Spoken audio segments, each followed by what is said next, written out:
Jadi model pendampingan pengawas sekolah itu kepada kepala sekolah di dalam melakukan pengelolaan kinerja, yaitu kepala sekolah itu melakukan observasi terhadap kinerja guru di kelas.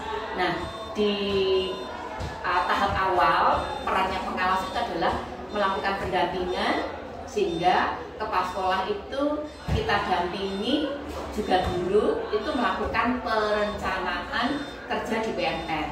Lalu berikutnya dilanjutkan pada bulan Februari itu pendampingan terhadap persiapan observasi. Nah, di 2 tahap tadi itu sudah saya lakukan. Ini salah satu model yang diterapkan di SMA Kristen Petra di Malang. Nah, untuk tahap bagaimana hasil pendampingan terkait dengan persiapan observasi sampai dengan observasi, hari ini saya ikut terlibat langsung praktek baiknya dari kepala sekolah. Silakan bisa diceritakan ya. Setelah Bu Nini melakukan pendampingan, untuk kami melakukan menyusun rencana kinerja gitu. Untuk mengisi rubrik observasinya, gitu, kami langsung membuat panitia, gitu ya. Jadi di sini ada tim ketua, saya sendiri sebagai kepala sekolah, ada sekretaris itu dari Wakakurikulum. Nah, tahap selanjutnya setelah kami membentuk panitia, kami membuat perencanaan. Panitia itu maksudnya tim evaluasi. Ya, tim evaluasinya. Nah, kami membuat perencanaan pertama diawali dengan menyusun jadwal observasi seperti itu. Jadi jadwal observasi untuk semua guru telah kami buat mulai tanggal 4 Maret dan sampai dengan 14 Maret seperti itu. Kami jadwalkan sesuai dengan jam mengajar guru seperti itu. Nah, selanjutnya guru akan mempersiapkan yang pertama adalah RBP-nya seperti itu. Jadi RBP modul ajar itu ya? Ya, modul ajar seperti itu. Jadi lengkap dengan instrumennya atau asesmennya seperti itu ya Bu. Jadi kami masih menggunakan instrumen penilaian sikap, pengetahuan dan keterampilan itu harus masuk di dalam RBP, dan bahkan modulnya juga harus sudah siap seperti itu. Nah, setelah perangkatnya siap, guru mengunggah di PNN untuk jadwal observasi, gitu ya. Jadi mengunggah RBP-nya diunggah, gitu ya. Nah, akhirnya nanti pada saat pelaksanaan observasi, ya, kepala sekolah membuka PNN-nya di pengelolaan kinerja. Nah, nanti akan muncul nama guru dan nilai itu yang kami klik. Nah, nanti muncul di sana lembar observasinya seperti itu.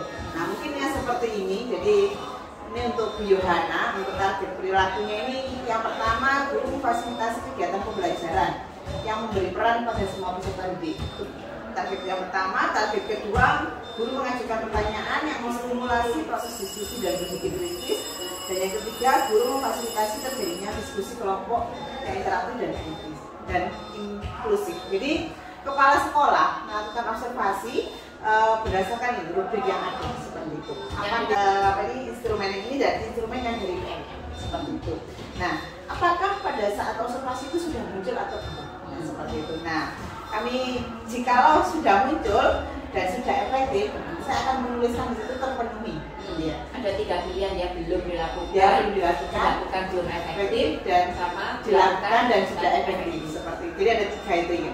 Jadi kalau memang sudah yang ketiga, saya pasti tulis itu terpenuhi seperti itu untuk memudahkan gitu. Jadi itu yang kami lakukan. Lalu kami melakukan observasi sampai dengan selesai, mulai dari kegiatan awal sampai dengan tutup seperti itu. Nah, setelah itu kami melakukan refleksi dari hasil observasi tadi. Jadi sekarang refleksi ya. Ya, jadi sekarang refleksinya ya, silahkan. Ya, jadi refleksi kami lakukan bukan dari saya sebagai yang menilai, tapi dari yang pelakunya. Ya, bagaimana yang dirasakan? Apakah sudah sesuai dengan seperti ini sebagai pegawai? Ya, gitu. Pasal kan sebagai pegawai dan penilai, pejabat penilai kinerja guru. Begitu. Nah, bagaimana dengan Bu Yohana, dengan supervisi hari ini? Apakah kira-kira rubrik yang target perilaku tadi sudah muncul belum gitu ya? Dan kira-kira menurut Bu Yohana apa kendalanya seperti itu? Mungkin bisa disampaikan. Iya. Kalau refleksi dari saya pribadi itu yang pertama rasanya di supervisi mungkin kalau seperti biasa ibu kepala sekolah itu kami sudah terbiasa begitu ya Bu. Tapi mungkin untuk hari ini berbeda karena biasanya saya juga menggunakan bahasa Indonesia. Ini tadi pas saya pelajaran bahasa Jawa, jadi harus mengkomunikasikannya menggunakan bahasa Jawa. Nah di SMA kita itu banyak yang dari luar Jawa, terutama kelas yang model tadi siswa itu memang banyak. Sehingga untuk yang berperan aktif yang saya pilih di sini itu ada yang tidak terpenuhi menurut saya ya, dari segi indikatornya belum efektif ya, belum efektif karena banyak yang dari luar Jawa, sehingga di situ kan ada poin indikator yang menjelaskan ini. Nah ini guru menyediakan peran dalam kelompok untuk memastikan semua anggota mendapatkan peran. Nah itu untuk yang luar Jawa, mereka kayak kerja sendiri. Tadi saya lihat di kelompoknya Rosenda itu ada 3 yang ngumpul, ada 2 yang ini bagian ini. Ternyata yang 2 ini dia nggak bisa tapi dikasih peran, tapi masih memang belum efektif seperti itu. Mungkin saya juga tesnya dari indikator ini salah satunya itu yang belum terpenuhi. Terus untuk dari RPP mungkin karena saya merasa betul tadi ada sedikit yang terlewat seperti itu di awal ya, di awal itu ada yang terlewat doa seperti itu yang terlewat. Terus kemudian saya sempat buku juga tadi sudah membawa 2 buku dari kelas 10 ke kelas 11. Kelas 11-nya ketinggalan di kelas 10, kelas 10 yang saya bawa. Ya nggak apa-apa. Ya, tapi nanti bisa saya akali, saya mengambil dari bukunya anak untuk dijelaskan itu nanti seperti itu. Jadi sebisa mungkin guru itu memberi trik agar kegiatan pembelajaran berlangsung dengan lancar seperti itu. Iya, ya. Terima kasih banyak ya Bu Yohana. Iya, terima kasih. Sudah disiapkan sebaik mungkin gitu ya. Untuk RPP-nya saya sudah memenuhi gitu ya. Jadi sudah lengkap untuk langkah-langkah pembelajaran, model pembelajaran yang diambil untuk fase-fase dalam sintaksnya sudah memenuhi seperti itu. Jadi luar biasa, terima kasih. Dan memang untuk target perilaku gitu ya, ada yang sudah efektif dan belum efektif gitu ya. Jadi sudah ada tapi belum efektif gitu ya. Seperti tadi karena memang anak campuran dari Jawa dan luar Jawa, sehingga tidak semua siswa dalam satu kelompok itu bisa berperan. Jadi itu yang memang masih belum efektif gitu ya. Sudah ada tapi belum efektif seperti itu. Untuk nah ini mengajukan pertanyaan menstimulasi proses diskusi dan berpikir kritis sudah muncul gitu ya. Tapi lebih dikembangkan kembali gitu ya. Tadi munculnya bukan di akhir-akhir ya, di akhir-akhir waktu diskusi. Nah, waktu diskusi kelompok itu sebelum diskusi kelompok itu kurang gitu. Jadi untuk memacu mereka berpikir kritisnya. Tapi ketika diskusi itu sudah menyampaikan apa yang ngobrol hari ini. Nah, itu kan mereka berpikir mengingat kembali apa yang tadi disampaikan teman-teman. Gitu ya. Sudah baik tapi lebih dikembangkan lagi seperti itu.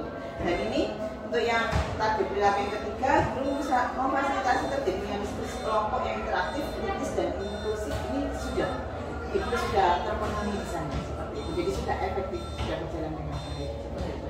Meskipun ada bagian kecil yang masih mungkin yang dari yang baru mengenal bahasa Jawa sekitar 6-7 bulan itu bagi mereka adalah hal yang asing gitu ya. Jadi kita maklumi juga di sana seperti itu. Kalau begitu rekomendasinya untuk Bu Yohana apa? Rekomendasi adalah stimulasi proses diskusinya tadi ya, yang lebih ditingkatkan lagi. Bisa diskusi. Ya, karena ada beberapa siswa yang masih sendiri seperti ini. Iya, kelompok sebelah sini, belakang sama depan itu ada yang ngasih diskusi.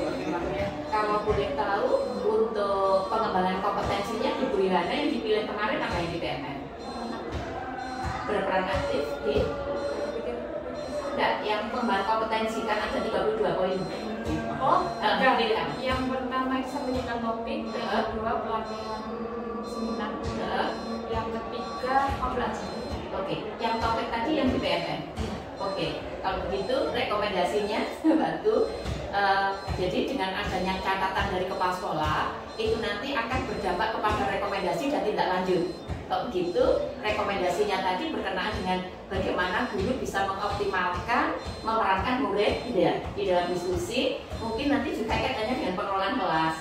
Nah maka tindak lanjutnya adalah mengikuti apa tadi yang topik tadi?